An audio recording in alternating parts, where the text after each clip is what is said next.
Masret Moed Katan, Daf Yutret 18, nous commençons Daf Yutzain Amud Bet, les 11 dernières lignes, Tanu Rabbanan. Nous verrons Be'ezrat Hashem, dans le Daf d'aujourd'hui, l'interdiction de jeter des ongles, puisque nous verrons que si une femme enceinte marche sur des ongles, il y a un risque de fausse couche. Nous verrons aussi, cette Gemara bien connue, Bat Plouni les Plouni, qu'il y a une voix du ciel qui descend. Dans notre Gemara, c'est marqué chaque jour. Ailleurs, la Gemara nous dit 40 jours avant la conception de l'enfant. Il y a une bat-kol, une voix du ciel qui dit la fille de Plouni est réservée à Plouni Tintel. Nous verrons est-ce qu'on a la possibilité de changer cette bat-kol, cette destinée du ciel ou pas. La Gemara nous rapporte une braïta. Kol elu shamru mutarim legale arba moed. Tous ceux que nous avons dit dans la Mishnah, tous ceux qui ont le droit de se couper les cheveux pendant Chol HaMoed, mutarim legalea b'me'avlan. Si ces mêmes personnes sont en période de deuil, ils ont le droit de se couper les cheveux pendant la période de deuil. Donc par exemple, les cas de la Mishnah, un homme qui vient Mimdina Tayyam, qui sort de prison, il a le droit de se couper les cheveux pendant Chol HaMoed, il a le droit aussi, s'il est en période de Havelout, de se couper les cheveux s'il sort de prison au milieu de la période de Havelout. Vers Tania demande l'agma, pourtant nous avons une braïta où c'est marqué à souris, c'est interdit. Amar Rafrizda, Amar Rafshila, Rafrizda du nom de Rafshila, qui Tania acha mutari meshetakfu avelav. Dans quel cas la braïta nous a dit que ceux qui sont mentionnés dans la Mishnah et qui ont le droit de se couper les cheveux pendant Chol HaMoed ont le droit aussi pendant la Havelout, c'est lorsque un homme a eu des Havelout, shtakfu avelav, une Havelout qui se suivait. Il a perdu plusieurs proches l'un après l'autre. Et donc là, il n'est pas sorti d'une Havelout, qu'il n'est rentré dans une autre, il n'a pas eu le temps de se couper les cheveux, et ses cheveux commencent à pousser, à se faire longs. Là, dans ce cas-là, on lui permet pendant cette période de Havelout de se couper les cheveux. Et demande la Gemara, s'il s'agit de quelqu'un qui a eu des Havelout répétés, l'une après l'autre. Ce n'est pas seulement ceux qui sont marqués dans la Mishnah. Toute personne, puisque nous allons voir dans une braïta de Tania, bien qu'on n'a pas le droit de se couper les cheveux pendant la période de Havelout, mais takfu, avelav, ze acharze, si un homme a eu une Havelout l'une après l'autre, il a perdu un proche, ensuite un autre, irbit searo, si ses cheveux se font lourds, se font longs, mais quel bétar, il peut alléger avec un rasoir, c'est-à-dire non pas avec un ciseau, mais juste avec un rasoir, il peut enlever quelques mèches. Umechabez kesuto bemaim, il pourra laver ses habits avec de l'eau. Avec de l'eau, donc, umechabez kesuto bemaim, il pourra laver ses habits avec de l'eau. Donc on voit que même tout homme, takvoa velav zacharzi, il pourra se couper les cheveux. Donc ce n'est pas seulement ceux qui sont mentionnés dans notre Mishnah. Donc on ne comprend plus la première braïta. La première braïta nous dit tous ceux qui ont le droit de se couper les cheveux pendant Chol HaMoed ont le droit aussi pendant la période de Havelout. Demande l'agma, nous avons une braïta où c'est marqué que c'est interdit. L'agma répond, quand est-ce que c'est permis lorsqu'il y a eu une Havelout qui était répétée une après l'autre. Ça nous dit l'agmara, ce n'est pas seulement ceux qui peuvent se couper pendant Chol HaMoed, c'est tout le monde, comme nous l'avons vu dans une braïta. Alors l'agma répond, Aitmarala, Amar Rafrizda betav lob misparem. N'est-ce pas que nous avons vu au nom de Rafrizda que lorsque quelqu'un, takfoua, velav, ze acharze, il a une Havelout l'une après l'autre, il a le droit de se couper les cheveux, c'est avec un rasoir, velob misparaim, et pas avec un ciseau. Bemaim, velob neter. Avec de l'eau, il pourra laver ses habits, mais pas avec du savon, velob oel. Neter, noël, c'est deux sortes de terre, de savon qu'on utilisait pour laver les habits. Et donc, notre braïta qui a dit, kolelu shamum taim galaba moed, c'est-à-dire tous ceux qui sont marqués dans la Mishnah, eux ont le droit de se couper les cheveux pendant leur période de deuil, ça c'est même avec des ciseaux, et donc on comprend la différence entre ceux qui sont marqués dans la Mishnah et les autres. Un homme qui ne vient pas de Medinat Tayyam, qui n'est pas sorti de prison, a le droit d'alléger, mais pas avec un ciseau, avec un tar. Amar Rafrizda termine cette sugi en disant Zot omeret avel asur batachposet. Donc on peut déduire de là de la braïta qu'un avel, un endeuillé, n'a pas le droit de laver ses habits, puisque nous avons vu que c'est seulement celui qui et takfu avelav zacharze qui a une Havelout l'une après l'autre. Tanu Rabanan, l'Agma nous rapporte une autre braïta, que Shem Shamru Asur le galère Bamoed, car Asur litol Tzipornaim Bamoed. De la même manière que nous avons vu qu'on a l'interdiction de se couper les cheveux pendant Chol HaMoed, on a l'interdiction de se couper les ongles pendant Chol HaMoed, dit Rabbi Yehuda, sont les paroles de Rabbi Yehuda et Rabbi Yossé Mati, Rabbi Yossé permet. Et là nous allons voir toute une souga à propos des ongles, aussi l'Agma rapportera l'interdiction de jeter des ongles dans la rue. Et l'Agmara donc continue, Kshem Shamu Avel Asur le galère bime avelo, car Asur le tot Tzipornaim bime avelo, dit Rabbi Yehuda. De même, dit Rabbi Yehuda, de même que le Havel, l'endeuillé, n'a pas le droit de se couper les cheveux pendant la période de deuil, il n'a pas le droit de se couper les ongles pendant la période de deuil. Ce sont les paroles de Rabbi Yehuda, Rabbi Yossé Mati, Rabbi Yossé permet. Amar Oula nous dit Alakha ki Rabbi Yehuda be Havel, Alakha ki Rabbi Yossé be Moed. L'Alakha est comme Rabbi Yehuda pour le Havel, l'endeuillé, c'est-à-dire il n'a pas le droit de se couper les ongles, mais l'Alakha est comme Rabbi Yossé be Moed. À propos de Chol HaMoed, on a le droit de se couper les ongles. Mais Shmuel Amar, Shmuel lui pense que Alakha ki Rabbi Yossé ben Moed ou be'avel. L'Alakha est comme Rabbi Yossé, aussi bien pendant Chol HaMoed que pendant la Havelut. On peut se couper les ongles d'Amar, Shmuel, puisque Shmuel a dit Alakha qui divra Mekel be'avel. Nous avons une règle que l'Alakha est comme celui qui est Mekel, comme celui qui permet, lorsque nous avons une marloquette et que l'un interdit, l'autre permet. L'Alakha est comme celui qui permet lorsqu'il y a une question de Havelut, pendant la période de deuil. La Gemara nous raconte Pinchas, Achoua de Mar Shmuel. Pinchas, qui était le frère de Mar Shmuel, Itrebe Milta, avait perdu un proche, et il était pendant cette période, il était Yosef Shiva, pendant la période de Havelut. Al Shmuel le Mishal Ta'ama Mine. Shmuel a été le rendre visite, le consoler. Shmuel, bien que c'était son frère, ce n'était pas son proche parent qui était décédé, et donc, lui n'avait pas de Havelut. Lorsque Shmuel l'a vu, lui a rendu visite, Chazinu les toufré d'Ave Nefishan. Il a vu que les ongles de Pinchas Pinchas son frère, étaient longs. Amarle, il lui a dit, Amaï le chakal taléou, pourquoi tu ne te coupes pas les ongles? Amarle, il lui a répondu, Ibedide ave, c'est-à-dire, Mimizal tebe kuleai. Si Ibedide ave, c'est-à-dire, si la veloute le concernait, c'est-à-dire, manière de lui dire, si c'était toi qui étais Be'avelut, est-ce que tu aurais été aussi Mezazet, tu aurais dit qu'on peut couper les ongles? Et l'Agma nous dit que Shgagash Yotse Mifna Shalit. Il faut faire attention à ce qu'on dit, puisque c'est marqué dans le Pasuk, que Shgaga Yotse Mifna Shalit, Shalit comme une erreur qui est sortie du gouverneur, Veitrebe Milta Be Shmuel, et cette fois-ci c'est Shmuel qui a perdu un proche parent et qui était Yosef Shiva. Et là, Al Pinchas Achoua le Mishal Ta'ama Mine. Et c'est Pinchas qui a été rendre visite à Shmuel, son frère.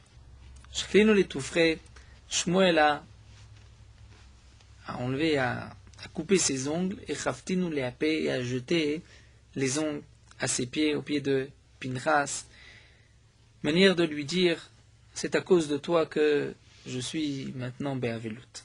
Amarle, Shmuel dit à Pinchas, Let lecha, tu n'as pas fameuse memra qu'on dit Brit Keruta les Sfataim, qu'il y a une alliance qui a été scellée avec les lèvres. D'Amar Rabbi Yochanan, comme dit Rabbi Yochanan, Minaim chez Brit Keruta les Sfataim, d'où est-ce qu'on sait qu'on a lié une alliance avec les lèvres, c'est-à-dire qu'il faut faire attention à ce qu'on dit chez Nema, comme c'est marqué Vayomer Avram el Ne'arav, Shevu lachem po imachamor. Avram a dit à ses serviteurs, à ceux qui l'accompagnaient, Eliezer et Ishmaël, au moment de la Kedat Yitzhak, restez ici avec le Chamor, avec l'âne, Vani Vanar Nelcha Atko, et moi et l'enfant Yitzhak, nous allons aller à Atko jusque là-bas, Fenishtachave, on va se prosterner, Venashuva Alechem, et on reviendra chez vous. Et là, Avraham Avinu n'a pas dit,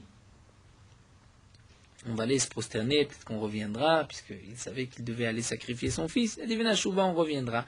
Effectivement, Istaye Milta de Ado, ils ont eu l'aide du ciel, qu'ils ont pu revenir. Akadosh Baruch Hu a décidé de ne pas égorger. Akadosh Baruch Hu a décidé de ne pas égorger Yitzhak. Donc on voit qu'il faut faire attention à ce qu'on dit. Donc Shmuel s'adresse à Pinchas et lui dit pourquoi tu t'es adressé ainsi, tu n'as pas fait attention. Savour mine de yad in de regelo. La Gemara nous dit il pensait que ce qui était permis de couper pendant la période de Havelut, c'est seulement les ongles de la main, pas les ongles des pieds. Amar Ravanan bar Tachlifa, Ravanan bar Tachlifa dit les didim farshane miné des Shmuel. Moi je pense, j'explique, dans les didim farshane miné, j'explique ce que Shmuel a dit que l'oshna de yad, l'oshna de rigen. Il n'y a pas de différence entre les ongles de la main et les ongles des pieds. On a le droit, d'après Shmuel, pendant la Havelut. Amar Abriya Barashi Amarav. Abriya Barashi dit au nom de Rav, ou begnun sera assour. Si c'est avec un ciseau, c'est interdit. Et on a le droit avec la bouche, avec les autres ongles, avec la main, mais pas avec un ciseau. Hamar Rav Shaman Baraba nous dit avec Amina Kamed Rabbi Yochanan ben Midrasha, j'étais devant Rabbi Yochanan au Bet HaMidrash. Becholo shel moed achol moed. Veshaklinu letoufre beshine, et il a enlevé, il a coupé ses ongles avec ses dents. Et il a rongé ses ongles. Vesarikinu, et il les a jetés par terre. Shma minatla, donc on peut déduire de là trois choses. Shma mina mutar litzpornaim becholo shel moed. On a le droit de se couper les ongles à chol hamoed. Veshma mina en baem mishum mius. Et on peut déduire aussi que les ongles, ce n'est pas quelque chose de répugnant. On pourrait dire qu'on n'a pas le droit de se ronger les ongles, de les enlever, de les couper avec la bouche. Veshma mina mutar les orkanes. On peut déduire de là aussi qu'on a le droit de les jeter. Demande la Gemara Réuni, pourtant Vatania, nous avons une braïta qui dit le masret mindash, le chat dvarim nemo betzipornaim. Il y a trois choses qui ont été dites à propos des ongles. Akovran tzadik, celui qui les enterre, et tzadik. Sorfan, celui qui les brûle, chassid. C'est un niveau plus haut que tzadik, nous dit Rashi, dans Nida. Chassid, c'est plus grand que tzadik, puisqu'il va même brûler les ongles. Racha, et Zorkan, celui qui les jette, Racha, c'est un Racha. Tamamai, pour quelle raison? Pourquoi si on jette des ongles, on est Racha? Shema Tavor Alem Isha Obera Vetapil. Isha Vetapil. Peut-être qu'une femme enceinte va passer, marcher sur ses ongles, et elle va faire une fausse couche, étant donné que les ongles, c'est marqué que c'était, rappelle la faute de Chava, puisque marqué qu'Adam Arishan était recouvert d'ongles, ils étaient recouverts d'ongles à l'époque, et donc, lorsqu'une femme enceinte marche sur des ongles, elle risque de rappeler la Avera de Chava, et de faire une fausse couche. Alors donc demande la Gemara comment se fait-il que Rabbi Yochanan a pu jeter les ongles dans le Bet HaMidrash. La Gemara répond Isha ben Midrasha lo shricha. Une femme ne se trouve pas dans le Bet HaMidrash. C'est un lieu où les femmes ne rentrent pas. Si tu dis que peut-être parfois on va balayer le Bet HaMidrash, on va enlever donc les ongles et les jeter à l'extérieur, la Gemara répond qu'Ivan d'Ishtane, étant donné qu'ils ont été déplacés, Ishtane, donc là dans ce cas-là il n'y a plus de problème. Et tout le problème c'est lorsque une femme enceinte marche à l'endroit où les ongles sont tombés. Mais si on les a déplacés, il n'y a pas de problème, il n'y a pas de sakana. Les poskim disent, effectivement, lorsqu'un homme fait tomber des ongles dans la maison, il faut, comme nous l'avons vu dans la Gemara, balayer l'endroit, puisque une fois que ça s'est déplacé, il n'y a rien à craindre. Certains poskim pensent qu'il faut au moins balayer toute la pièce et faire sortir toutes les saletés de la pièce, puisque ce que l'Agma nous dit que ça s'est déplacé, c'est d'une pièce à l'autre, mais pas dans la même pièce. Certains avaient l'habitude de garder tous les ongles de l'année jusqu'à Erev Pessar, veille de Pessar, ils brûlaient les ongles avec le Hametz, c'était le minhag du Chazonish. D'autres pensaient qu'il valait mieux le faire au fur et à mesure pour ne pas risquer de perdre les ongles et qu'ensuite ces ongles soient perdus, soit piétinés par une femme enceinte qui risque de faire une fausse couche. Amar Rabiuda Amarav, Rabiuda nous dit au nom de Rav, Zugba mechamatan lifne Rebi, il y avait un couple qui est venu de Chamatan devant Rebi. Umar Zutra matne Zugba mechamatan lifne Rebi, et d'après Umar Zutra enseigne que c'est un zoug, ce n'est pas Rav qui a dit, mais c'est un zoug, lui-même dit qu'un zoug, un couple est venu de Chamatan devant Rebi, ou Bikshu Mimenu lui ont posé la question Tzipornaïm, est-ce qu'on a le droit de se couper les ongles? Veitir la haine, et il leur a permis. Et Rashi nous explique que la question était pendant la période de Havelut, est-ce qu'on a le droit de se couper les ongles? Il leur a permis. Et là, Marzoutra rajoute et dit Vim Bikshu Mimenu Safa itir la haine. Si eux avaient posé la question à Rebi, est-ce qu'on a le droit de se couper la moustache ou pas? J'ai senti sur le moment que il leur aurait permis aussi de couper la moustache. Et Rashi nous dit que Safa, il n'y a pas d'interdiction de Baltashrit Padzikanecha, de l'interdiction de se raser n'est pas sur un barbe qui pousse au-dessus des lèvres. Shmuel Amar et Shmuel nous dit, Af Bikshu Mimenu Safa, d'après Shmuel, ils ont posé la question, est-ce qu'on a le droit de couper la moustache? Veitir Laim, il leur a permis. Amar Abitul Safra Mishmed de Rav, Abitul Safra, qui était le scribe, a dit au nom de Rav, Safa Mizavit les Avit, on a le droit de couper la moustache, Mizavit, c'est-à-dire d'un angle à l'autre, c'est-à-dire toute la largeur de la bouche. Amar Rabbi Ami ou Besafa Makevet. Rabbi Ami nous dit c'est Besafa Makevet, c'est-à-dire la moustache qui gêne lorsqu'on mange, on risque d'être gêné, ça on a le droit de couper. Amar Rav Nachman Bar Yitzchak, Nachman Bar Yitzchak nous dit les Didi, Safa Makevet Dameli. Lui, Rav Nachman Bar Yitzchak dit que toute sa moustache, c'est que Safa Makevet, ça le dérange lorsqu'il mange, il est daté, il était hysténiste, et donc il avait le droit de la couper. Vamar Abitul Safra Mishmed de Rav, Paro Shaya Bimem Moshe. Abitul Safra nous dit au nom de Rav, Paro, qui était à l'époque de Moshe Rabbeinu, Ama était haut d'une ama, donc 60 cm. Vezekeno ama, mais sa barbe était de une ama. Upar Mashtako, et son membre était de ama vezeret, d'une ama plus un zeret, c'est aussi une mesure.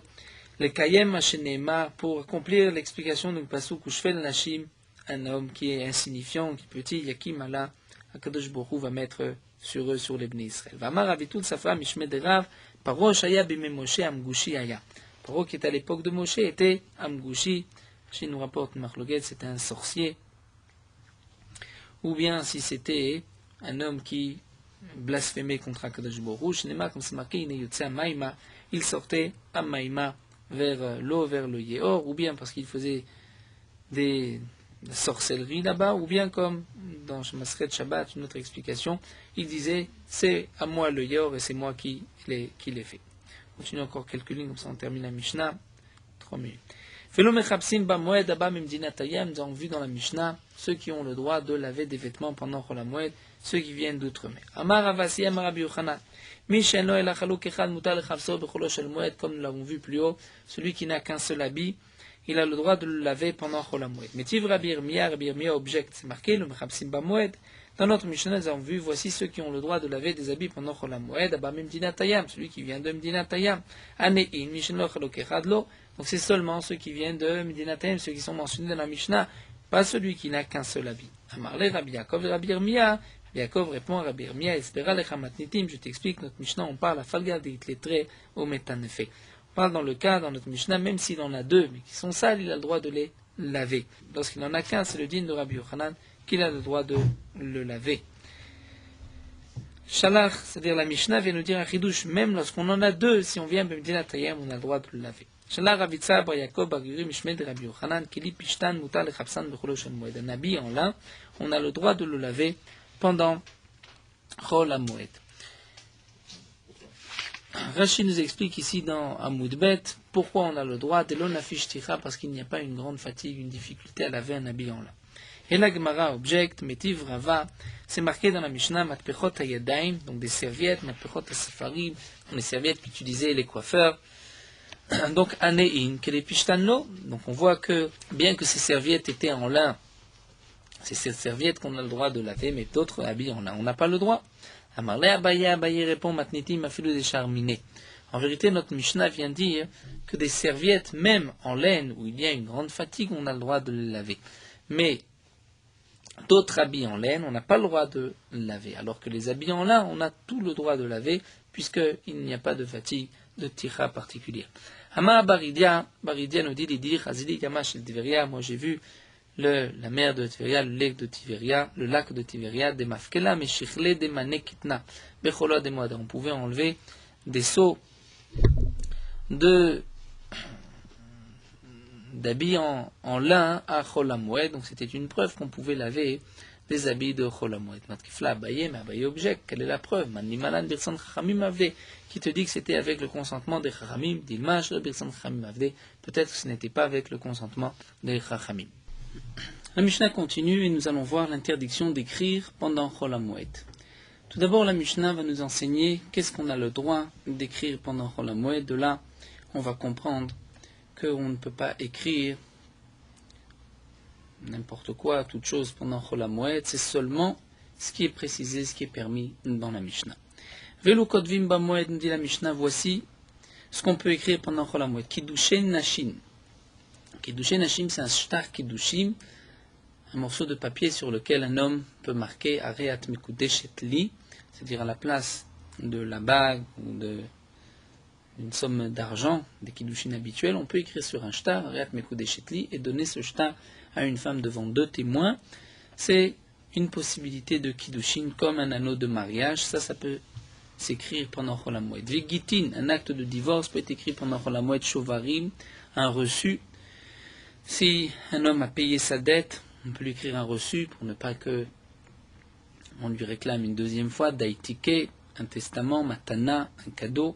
Dire un shtar sur lequel un homme écrit, il fait don de telle ou telle chose. Ou prosbolim, le fameux prosbol, pour ne pas que le prêt soit annulé pendant l'année de la Shemitah.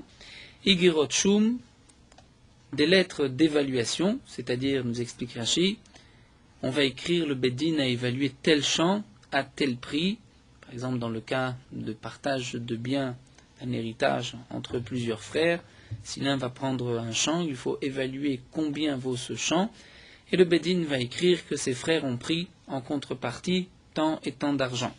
Vigrot Mazon, ou bien des lettres de Mazon, de nourriture, c'est lorsqu'un homme se marie avec une femme qui a déjà eu une fille auparavant, il écrit sur un papier cet engagement de nourrir la fille de sa femme. Shtare Khalitza, un shtar de Khalitza, parce qu'un homme ne veut pas faire le Yiboum, Khalitza, on écrira qu'il a fait Khalitza ou Miounim, ou bien Mioun, si une fille a été mariée par ses frères ou sa mère, une orpheline, avant l'âge de 12 ans, elle a la possibilité à 12 ans de refuser ce mariage, c'est le Mioun, on pourrait écrire un shtar pour cela.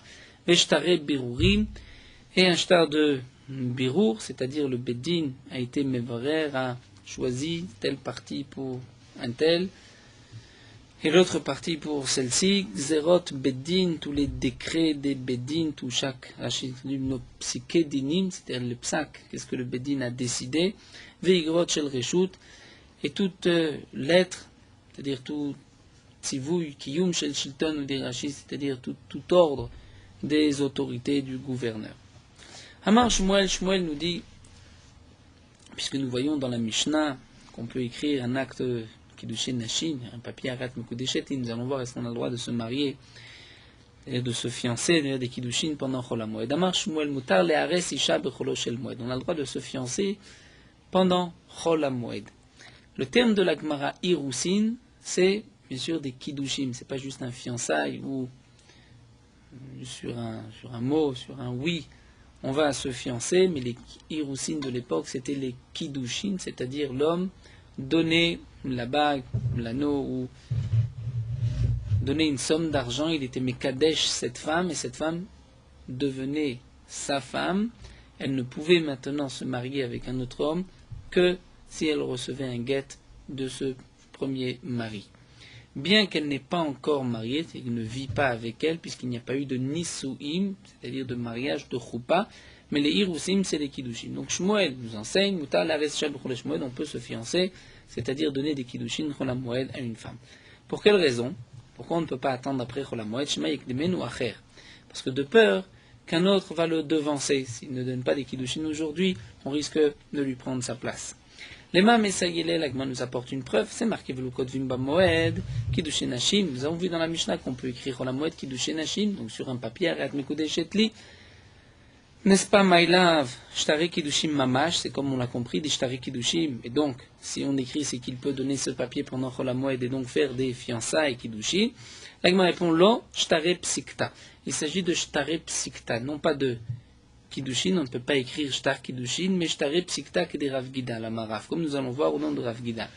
Damar Rav Gidal Amaraf, un homme peut s'engager, donc avant un mariage, Kamata noten le banecha, kar vekar, combien tu donnes pour ton fils, tant et tant. Kamata noten le bitra, combien toi tu donnes pour ta fille, tant et tant, kar vekar. Amdou vikitshu, s'il y a eu des Kiddushin, Kanu, il y a automatiquement un kinyan, même s'ils n'ont pas fait, on veut dire d'acte d'acquisition, c'est juste une parole, mais puisqu'il y a eu des kiddushin, les kiddushin, donc d'après Rav Gidal, vont donner un ishour, c'est-à-dire vont statuer cet engagement de donner à son fils, de donner à sa fille. Hen hen advarim aniknim bamira, ce sont les choses qui peuvent s'acquérir par une simple parole, bien que normalement ils font un kinyan, une action, masi kinyan, comme par exemple le kinyan sous la choupa ou le khatan va faire un kinyan soudar, c'est-à-dire qu'il va prendre un morceau de tissu qu'il va lever et ainsi il va s'engager sur tout ce qui est marqué dans l'aktuba, c'est le kinyan soudar.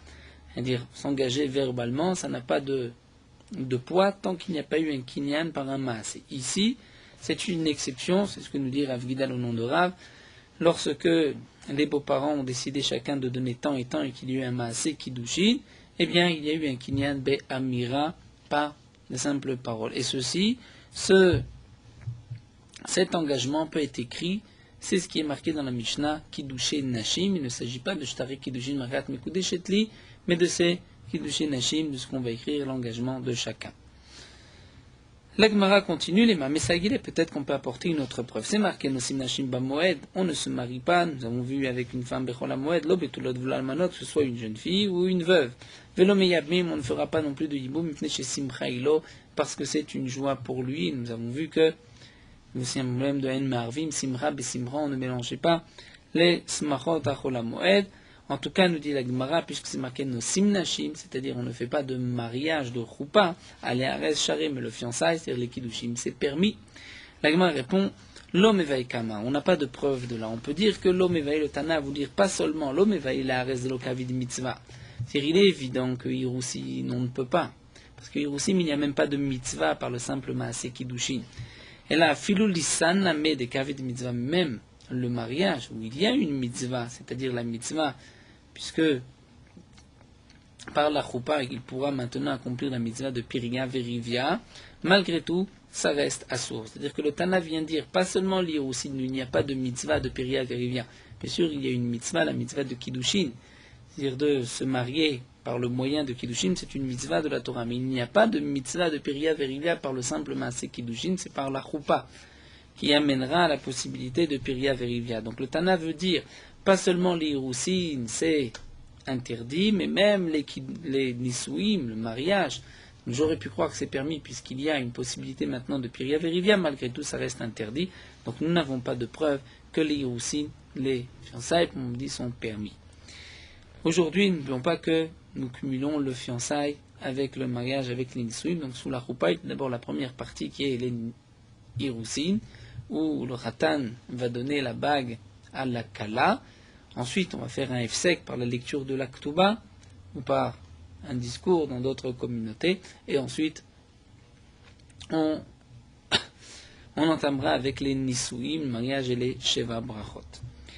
L'Agma continue, Tashma, nous allons essayer d'apporter une preuve des Tana de Beshumuel, puisque nous avons un enseignement du Bet Amidah de Shmuel. Mais Arsim aval lo konsim.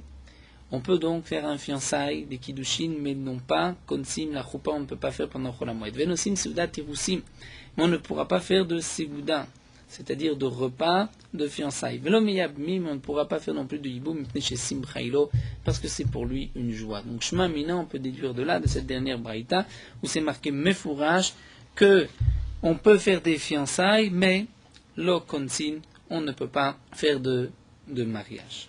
Alors la Gemara continue. Nous avons vu que d'après Shmuel, on peut faire un fiançailles, donc des kiddushin, pendant Chol HaMoed, de peur, Shema Yikdimenu Acher, qu'un autre le précède.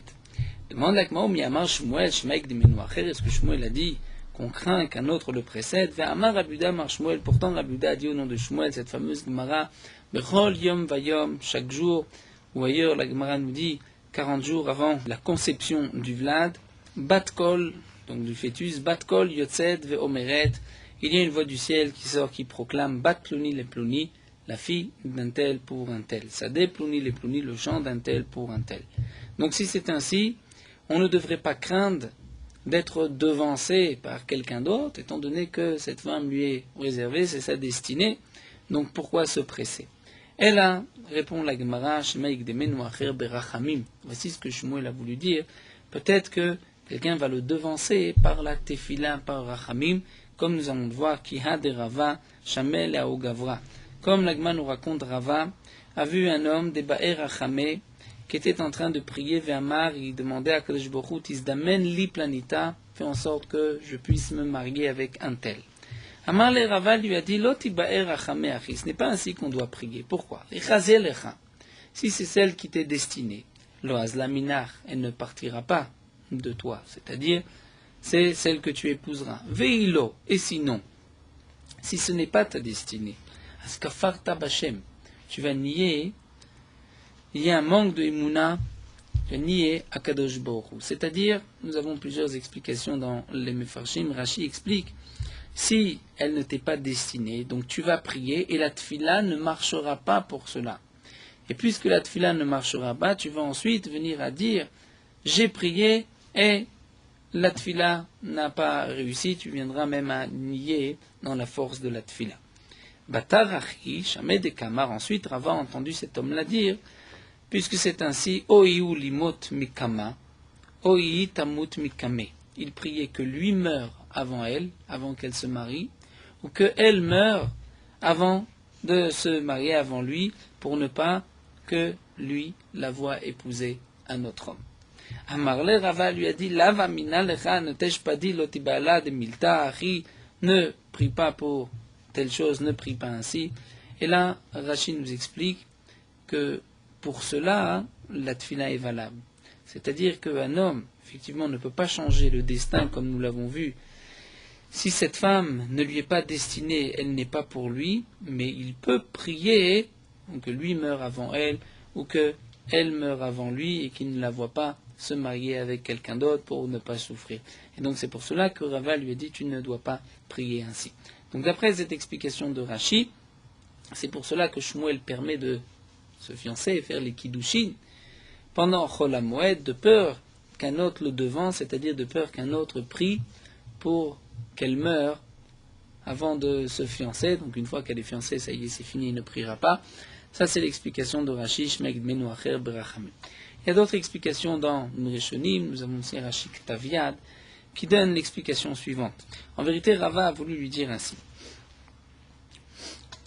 Donc lorsqu'il a vu que cet homme-là demandait à Kadosh Baruch Hu, fais en sorte que j'épouse un tel, il lui a dit, ne demande pas, ne prie pas pour cela.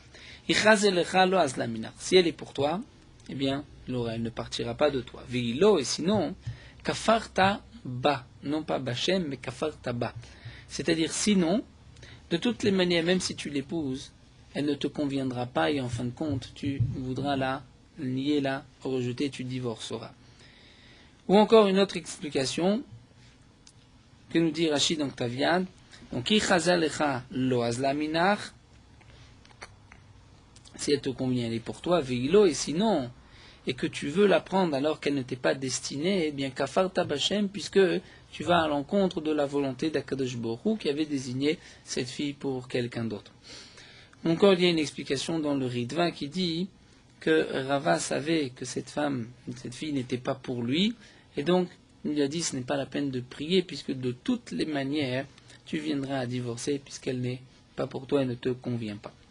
Donc, d'après toutes les explications, nous voyons que Shmuel donc permet de se fiancer Chol HaMoed pour ne pas qu'un homme prie et le devance par sa tfila, d'après certains que lui, il l'épouse à sa place, ou bien qu'il prie pour la mort de cette fille. Il est évident qu'il n'est pas recommandé et que ce n'est pas bien de prier pour qu'une femme meure, mais la Gemara nous montre la force de la tfila. Et même si Akadosh Baruch Hu va l'écouter et que cette femme va mourir avant lui, ça ne veut pas dire pour autant qu'il a bien fait et qu'il ne sera pas puni pour cela dans le ciel, même si Akadosh Baruch Hu a écouté cette fille-là et a repris cette fille avant son temps. Alors la Gemara nous dit, on continue là ce que Rava lui a dit, Achi amarav mishum Rabbi Reuven ben Atsoboli. Voici ce que Rav a dit au nom de Rabbi Reuven ben Atsoboli. Min Torah min Nevim Naktuvim. Nous avons une preuve de la Torah des Nevim Naktuvim. Hashem isha leish. C'est du ciel d'Akadosh Baruch Hu qu'une femme est désignée à l'homme. Min Torah dirti vayan navanu betuel. Donc deux psukim nous voyons à propos de Rivka, Shidoch avec Yitzhak, Yan Lavan ou Betuel, Lavan et Betuel ont dit, Vayomru, Machem Yatsa Adavar. C'est d'Akadosh Baruch Hu que ceci a été décidé, que Rivka était destinée à Yitzhak. Mina Nevim, nous avons une preuve de Nevim, dirtiv, c'est marqué, Vavi, Vimo, le Yadou, Kim Machem Hi. Ça c'est à propos de Shimon, son père et sa mère ne savaient pas que c'était d'Akadosh Baruch Hu, donc elle lui était destinée du ciel. Mina Ktuvim, dirtiv, puisque c'est marqué dans un pasouk, dans Mishle, Baïd Vaon, Nachalat Avot, la maison et la richesse, c'est l'héritage des pères, ou Machem Isham Askalat, mais c'est d'Akadosh Borou qu'une femme est désignée à l'homme, à son mari. Donc, nous voyons de ce troisième pasouk que le Shidur, la fille d'un tel pour un tel, tout ceci est désigné par Akadosh Borou dans le ciel, 40 jours avant la conception du Vlad. Après que Tosfot nous pose la question pourquoi on ne répond pas Bezivug Sheni, puisque Tosfot nous rapporte la Gemara dans Sota qu'il y a une différence entre Zivug Rishon et Zivug Sheni. La Gemara dans Sota explique que pour le premier mariage, c'est effectivement la fille d'un tel pour un tel. Le deuxième mariage, ça ne dépend pas d'une bat-kol, mais plutôt des srouillottes, des mérites de l'homme. Donc Tosfot pose la question pourquoi la Gemara n'a pas répondu qu'il s'agit ici de sa deuxième femme, et ainsi on aurait pu répondre à la question de la Gemara. Si on aurait pu répondre à la question de la Gemara, on voit que la Gemara préfère dire que même pour le Zivug Rishon, il y a aussi une possibilité Shema Yigdiben ou Acher Berachamim. Puisque la Gemara apportait un enseignement de Rav au nom de Rabbi Reuven ben Astroboli, la Gemara alors continue avec un autre enseignement. Vamara Mishum Rabbi Reuven ben Astroboli, Vamrela Matnitatana, Amar Rabbi Reuven ben Astroboli, En Adam Nechshad Bedavar, Ela Imken Nasaou. Un homme n'est jamais soupçonné à tort. Si un homme, on le soupçonne d'une avéra, de quelque chose, certainement qu'il a fait cette chose. Vimno Asakulo, et tu dis qu'il ne l'a pas fait entièrement, Asa Miksato, alors il a fait une partie. Vimno Asa Miksato, s'il n'a pas fait même une partie, alors Irer Belibol Asoto, il avait une pensée de le faire. Vimno Irer Belibol Asoto, si tu veux dire que je trouve que même il n'a pas eu de marshava de le faire, Acherim Shasu Vesamar, il a vu d'autres qui ont fait, Vesamar, et il s'en est réjoui. Et donc c'est pour cela qu'on le soupçonne, c'est-à-dire on ne le soupçonne pas vraiment à tort, c'est qu'il y avait un petit shoresh, un petit quelque chose, une petite racine. Metiv Rabbi Yaakov objecte, pourtant c'est marqué dans le passouk à propos d'Akadosh Baruch Hu, Vayichapiu Bnei Israël Dvarim, les Bnei Israël ont dit des choses en cachette, Asher Loken al Hashem Elokehem, qui n'étaient pas vraies, qui ne méritaient pas d'être choses qu'on ne devait pas dire sur Akadosh Baruch Hu. Donc il est évident que Akadosh Baruch Hu est au-dessus de tout soupçon, et pourtant les Bnei Israël ont dit des choses non soupçonnées. Atam, l'agma répond c'est différent. La haris ou des avoudla, les Bnei Israël ont voulu faire. La haris, c'était pour énerver. Ce n'était pas que Shalom Hashem était soupçonné. Les Bnei Israël voulaient aller contre, se rebeller contre Hashem. Tashma, alors l'agma nous rapporte une autre preuve, c'est marqué Vaikanu, les Moshe Bamachane, que les Bnei Israël étaient, on veut dire, jaloux de Moshe, Bamachane dans le camp, les Aaron, Kedosh Hashem. Et Rav Shmuel Bar Yitzchak Amar, Melamed Shkolechat Kina le Ishto mi Moshe. De là on apprend que chacun avait été mécané, c'est-à-dire chacun avait soupçonné sa femme, shalom d'adultère, avec Moshe Rabbeinu, c'est-à-dire comme une femme sota, qu'un homme dit à sa femme, ne t'isole pas avec tel ou tel homme. Bien de là on apprend que tous les bénis Israël avaient soupçonné leur femme de Moshe Rabbeinu. Donc on voit que là on soupçonne Moshe Rabbeinu à tort, et il est évident que Moshe Rabbeinu était hors de soupçon. L'agma répond à ta Mishum Sina ou de là-bas, c'est Mishum Sina de l'Ebné Israël, effectivement par haine. Moshe Rabbeinu, c'est pour cela qu'ils ont pensé ainsi. Il y a quand même, cette Gemara est choquante. Est-ce qu'on peut dire que tout homme a soupçonné sa femme, l'a rendu sota de Moshe Rabbeinu? Le Farshim explique, après une explication du Maharal, qui explique aussi pourquoi, lorsque Réhouven a changé le lit de son père après la mort de Rachel, le passouk considère que Réhouven a couché avec la femme de son père. Maharal explique qu'il y a en vérité dans le couple une partie rouchanite, une partie gashmite, une partie matérielle, une partie spirituelle. La partie matérielle, la partie de la maison, c'est le chélek, la partie de la femme. Le côté spirituel, c'est le côté que l'homme apporte dans le couple.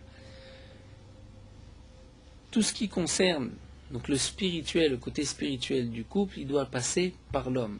S'il passe par quelqu'un d'autre, c'est domé, ça ressemble à une intrusion dans le couple qui est considérée par la Torah comme, presque étant comme de l'adultère. Et donc on comprend pourquoi Réhouven, qui a simplement changé le lit de son père, considéré comme s'il avait couché avec la femme de son père, puisqu'il était rentré dans la vie privée, la vie rouchanite de Yaakov Avinu, même s'il avait de bonnes intentions, comme c'est rapporté. Mais c'est pour cela que le pasuk dit Vaishkav, il a couché avec la femme de son père. De même pour Moshe Rabbeinu, le Mfarshim explique, le côté rouchani dans le couple devait passer par Moshe, devait passer par le mari, et là dans le désert, les femmes presque se référaient directement à Moshe Rabbeinu, qui était le maître de tout les clans d'Israël. Et donc c'est pour cela que Kolechat Kina Lishto mi Moshe, c'est-à-dire qu'il y avait ici comme forme d'intrusion de Moshe Rabbeinu dans le couple, puisque ce n'était pas par le biais du mari que la Rouchniout passait dans le couple, mais c'était presque directement, les femmes faisaient appel directement à Moshe Rabbeinu. Donc ça c'est une explication qui est plus du remez, mais pour un peu mieux comprendre cette Gemara. Tashma, la Gemara continue, nous rapporte une autre preuve. Est-ce que vraiment on soupçonne un homme à tort, où il y a quand même un petit shoresh, une petite racine, un petit quelque chose? Amar Rabbi Yossé a dit, Chelki mishroshdim oto bedavar ve'en bo. Rabbi Yossé priait, disait, que ma part soit avec celui qu'on soupçonne à tort et qui n'avait pas fait ce qu'on lui soupçonnait. Amar Rav Papa, et Rav Papa dit, les didi chashdoun velo avebi. Moi on m'a soupçonné, mais en vérité, il n'y avait pas de quoi me soupçonner. Donc on voit qu'on peut soupçonner à tort, même s'il n'y a aucune racine, aucun shoresh. Lo kasha, l'agma répond, tout dépend avec kala des pasik, avec kala de l'opasik. Tout dépend si c'est une rumeur qui se termine, et une rumeur qui s'arrête. Là effectivement on dit que c'était une rumeur en vain, mais il n'avait rien. Avec kala de l'opasik, c'est-à-dire si c'est une rumeur qui ne s'arrête pas, c'est qu'il y a un peu de vrai, ne serait-ce que, comme nous l'avons vu, qu'il a vu quelqu'un agir ainsi et qu'il s'est réjoui. Et de même, dit l'agma, vekala de l'opasi katkama, et l'agma nous dit donc une rumeur qui ne s'arrête pas jusqu'à quand. Amar Abaye, Amrali M. Abaye dit, ma mère qui m'a élevé m'a dit, domi des mata, domi, lorsqu'il y a un rachad, un soupçon dans la ville, c'est yoma ou palga, lorsque c'est un jour et demi. Enfin, nemile de l'opasak bene ou bene, mais à condition que la rumeur ne s'est pas arrêtée entre temps, aval pasak bene ou bene letlanbe, mais si elle s'est arrêtée, donc là, l'etlanbe, on ne doit pas en tenir compte. Ri pasak bene ou bene, même lorsqu'elle s'est arrêtée, lo amran, le pasak mahmatira, ce n'est pas que la rumeur s'est arrêtée parce que les gens ont eu peur de cet homme. Aval pasak mahmatira, mais si les gens ont arrêté de répandre cette rumeur, ce soupçon, parce qu'ils ont eu peur de cet homme, là, dans ce cas-là, on ne dira pas que c'est un soupçon en vain, c'est peut-être un soupçon, c'est certainement un soupçon qui a un peu de vrai. Velo amran, et de la darnava. De plus, ceci n'a été dit que si le soupçon ne reprend pas par la suite une fois qu'il a été arrêté, avaladar navad, mais s'il repousse, il reprend l'eau. Là, dans ce cas-là, c'est qu'il y a un peu de vrai. Velo amran, la det leoivim. Et bien sûr, tout ceci n'a été dit que dans le cas où cet homme-là n'a pas d'ennemis dans la ville. Aval, it leoivim, mais s'il a des ennemis, oivim, ou d'afrois, les cas-là sont ses ennemis qui ont fait répandre une mauvaise rumeur sur lui, et on ne doit pas craindre la rumeur. Voilà, nous allons nous arrêter ici, dans un Mishnah. Merot halacha daf yutret. Donc la halachot concernant les besoins du corps qui ne sont pas ochel nefesh, ce n'est pas pour manger. Donc toute melacha, tout travail pendant Chol HaMoed, pendant la demi-fête, lorsque c'est pour le besoin de son corps, c'est comme pour ochel nefesh, et c'est donc permis pendant la demi-fête. C'est pour cela qu'une femme pourra s'arranger, entre guillemets, pendant Chol HaMoed, les demi-fêtes, où toute la cosmétique est permise. De même, se laver pendant Chol HaMoed avec de l'eau chaude ou avec de l'eau tiède, c'est aussi permis pendant Chol HaMoed. On aura le droit de se laver les cheveux, de même de tresser des nattes, bien que on risque de faire tomber des cheveux, c'est malgré tout permis. Mais de se couper les cheveux ou de se raser pendant Chol HaMoed, bien que c'est pour le besoin du corps humain, c'est été interdit par les Chachamim.